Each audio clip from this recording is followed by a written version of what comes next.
At first, I doubt my senses. The house is quiet enough to sometimes conjure auditory phantoms, and I had been on the brink of sleep when I'd heard what might have been a voice. I tell myself that there's no one outside, searching for entry points. There's no one inside, creeping down the hall, silencing their body's animal sounds in hopes of going unnoticed.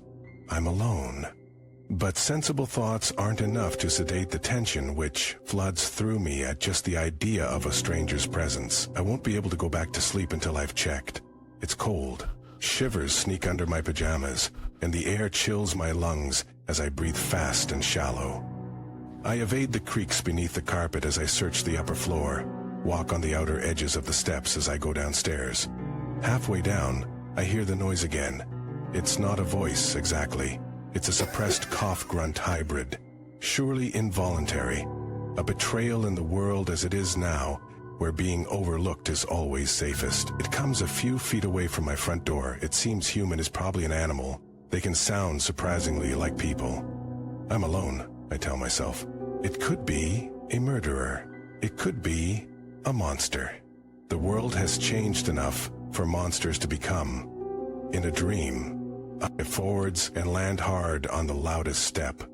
It groans as I descend on it and squeals as my weight moves off again. Something rattles against the gravel walkway outside, as if a startled movement scattered the stones.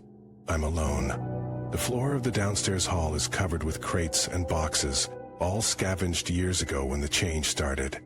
My parents helped me gather non-perishable foods, as well as enough medication, soap, and clothing to last us a decade. Longer, now that they're both gone. I'm all alone. Something bangs against the front door. It's not a knock. It's too irregular, random. But my restraint cracks, and I run forward. I scrabble at the lock. "I'm here," I shout. You know that horror story, condensed and riffed on by Frederick Brown. The last man on earth sat alone in a room. There was a knock on the door. I throw the door open.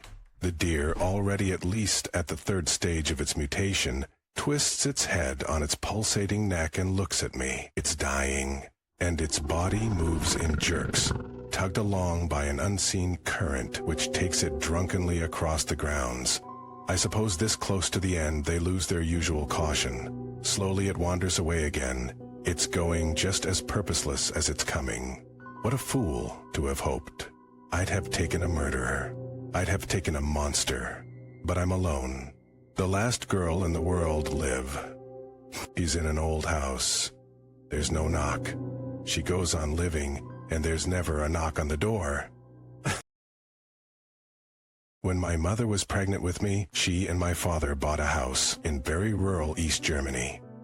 My father was disabled, so he couldn't work anymore, and my mother worked in the psychiatric hospital an hour away.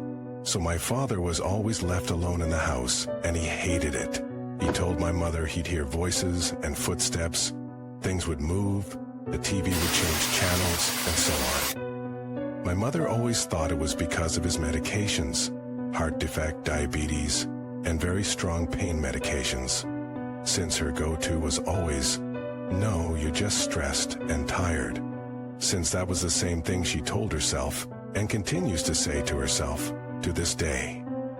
When I was born, my father was terrified to let me sleep on the attic where my room was planned to be. He made me stay in his room until his excuses wouldn't work anymore. He always said that I'd have night terrors and so on, since my mother always did night shifts and therefore couldn't prove him wrong. He also put me in kindergarten at 9 months old, 'cause the house creeped him out too much. The first memories I have of this house are no different. I heard the voices of men's coughing, and heavy footsteps. But I didn't have such a problem with it as my father did.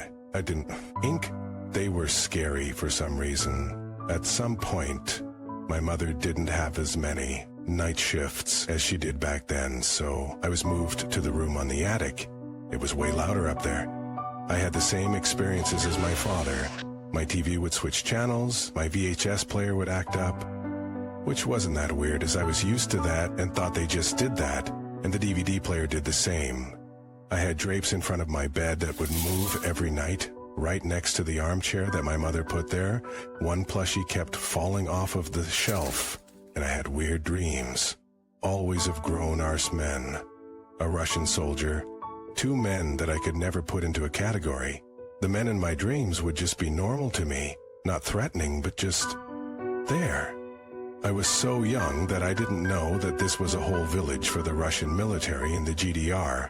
And once the GDR was gone, the Russian soldiers left, and Germans would buy those houses. I called them by the names they told me, which were Sasha, Heinrich, and Sasha and Max would always tell me never to go into the woods without my neighbors.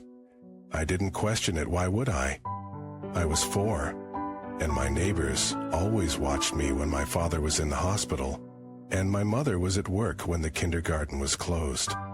The 3 would also always say, never to talk to certain neighbors, which were basically all except those who watched me regularly.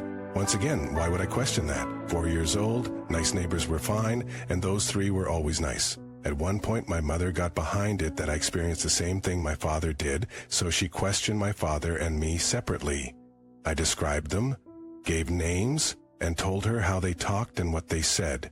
Hughes brushed it off until we were both going to our beach, but I said, I know, a shortcut. We had a hidden beach that you can't even see on Google Maps to this day since it belongs to the military base next to our house. She didn't know, my dad didn't know, neighbors didn't know, no one really did. But I somehow led her to it through the forest, knew where I could, and couldn't step. What could possibly be in a forest in an area that was full of war next to a military base of the Russians? Exactly. Landmines. Never hit any, never saw any explode until I was 12, but we did find a lot of those that stepped on said mines. My mom asked me where I knew, and I told her, Sasha told me. Now, at that point, she did get suspicious and did some research. Sasha was the first officer who lived there and had a heart attack. Max and Heinrich were normal people who moved there but died. Heinrich was very old, by the way. And for Max, my mother had to do more digging because she got the house from the bank. The guy that lived here before us hung himself. Max. I saw and heard them for years. Then it got less until it stopped when I moved into the room of my father when he died. But I always felt watched in that room. From the corner his bed was. Might just be paranoia. I'm 9 now and can think rationally now. There is nothing there. And those footsteps? Those aren't his footsteps he did when his feet tingled, no? It's the house settling. It's a wooden house, after all. Voices at 2 a.m.? Mind playing tricks. Things move? Must be my ADHD. After all, I regularly forget my own age and search for the remote that's in my hands. Fast forward a few more years, I have a friend over and we both decided to stay in the attic to watch Harry Potter, because my old ADS TV had the DVD player. TV turns off, must be the bad wiring. Light turns on, maybe the switch wasn't fully flicked. TV turns on again, but now my VHS is running. And Nupagati is playing. That thing was spooky when I was a toddler, so nothing new. So I tried to fix it. When my friend suddenly got quiet and called my name while staring at the direction of the door. There's a mirror on the sea. Hemming that I covered. I spray paint when I was a kid, 'cause mirrors are creepy. What? I swear, there is someone standing. You see things. No, I don't. That's a Russian. Very funny. German. I literally thought she was kidding, 'cause she always called me Russian as a nickname. I was the only Russian kid in our elementary school, so my head flicked to that. Look! He's staring right at us. Now, I got creeped out, turned around, and see nothing. You see someone? Yeah. How'd you know he's Russian? 'Cause of uniform, you see him? Uniform? How the hell would she see my imaginary friends? At least I thought they were imaginary friends. Sasha, go away. As a joke. A bloody joke. And then she turned to me and straight up took her things and ran back down the stairs. She then told me that the Russian just nodded and left. She refused to go anywhere near my attic ever again and spent that night in a tent in the backyard. How the hell could she see my imaginary friend from when I was a toddler? At some point, my mother asked her about this, and after a long talk, she told her what she saw. So, once my friend was back at her home the next day, my mother parked her car after we'd let her put and told me that those were not friends, that she thought they were, but got convinced otherwise when she once saw my father in the hallway just staring at her. Years after he died, she told me she yelled at him to go away, and he just left and went back into his room, which was where he died, and then became my room. I still don't know what the hell is up with that house, but let's just say that once I inherit it, it goes straight back to the bank. 'Cause if it really was ghosts, what do those guys in the attic really want? Why are they there? Why did they stare at my friend? Why could she, Sasya, and I couldn't? But if he was bad, why did he just nod and leave her alone? Every time I go up to the attic, I feel watched. Every time I'm in my room, I feel watched. I still hear those footsteps and voices from the attic. Maybe those footsteps in my father's room were his stumping to get the blood flowing. But I do not want to know. I do not want to see him. I probably have the same reaction my mother had when she saw him. But I won't be keeping this house. Something has always gone wrong with this house anyway. It's expensive in the upkeep, and if ghosts are real, no thank you. The house had changed again. The sofa was facing the wrong way. The flower vase was gone, and there was an extra pillow on my bed. I didn't know if my memory was so good I remembered minute changes like this before and after sleeping, or if it was so bad I forgot that the sofa had always been facing the other way. The flower vase was never there, and the pillow was always here on my bed. I banged my head back on the headboard. I had sworn I wouldn't fall asleep this time, that I would bust whoever was pranking me.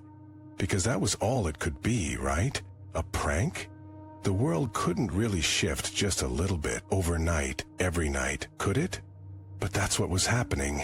Every day when I woke up, things were subtly different from when I'd fallen asleep. Sometimes they were minor, like an extra pillow on my bed. Sometimes I failed a subject I thought I'd passed. Once I found I had adopted a dog. A few days later, she disappeared. From my life and from everyone's memories.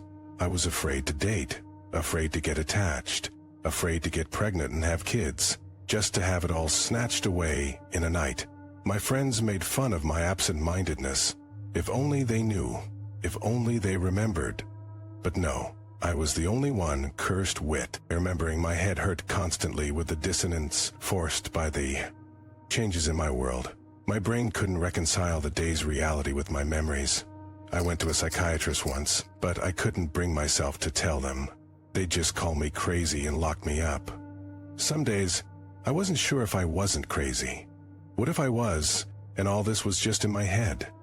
What if none of this was real? And I was simply dreaming, strapped to a table in a mental asylum. I quit my classes, quit my job. I refused to get out of the house for days on end. The world was so pointless. Why should I do anything, achieve anything, if it could just be rewritten by whomever was controlling the flow of history? Which begged the question, who was doing this? And why? What sick pleasure did they get from tormenting me? I decided I would find them and ask. That was the least they owed me. But how would I find them? I couldn't go to them, so I decided to lure them to me. I wrote a story about how the world shifts when I sleep and posted it on the internet, on as many sites as I could find. I doubt they want that going public. Within a few seconds, I got a comment, "Take this down." I ignored it. They commented again, unafraid to talk to me publicly.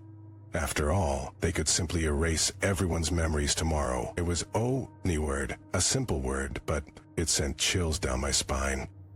Okay. And now, I wait. I have pepper spray in one hand and coffee in the other. Come get me. So, 28th October of 2023, my grandpa passed away. What I'm freaked about is what I experienced the days/week/months before he died and when he was still alive. I keep thinking about it even after more than a year, and I need some explanation if someone knows. So, months before my grandpa died, I kept thinking about how it would be if he died. Constantly and randomly in the evening, I would cry a lot, but then I would tell myself it's fine. I'm crying for nothing because he is here. That got way stronger the week before he died. I would cry so much for hours. Then the last time I saw him, we were talking about my future, and I would see his eyes and felt that he wouldn't be here to see it. I remember that when it was time for him to leave, I accompanied him and hugged him so tight because I thought, this is the last time I see him. Then I saw as he walked off and thought, it's him walking to heaven. I cried so much that day, but he was still alive. Then after a couple days he died. He got a heart attack. And there I was looking at his corpse. What did I experience? Like, what was that? Does anyone have a clue?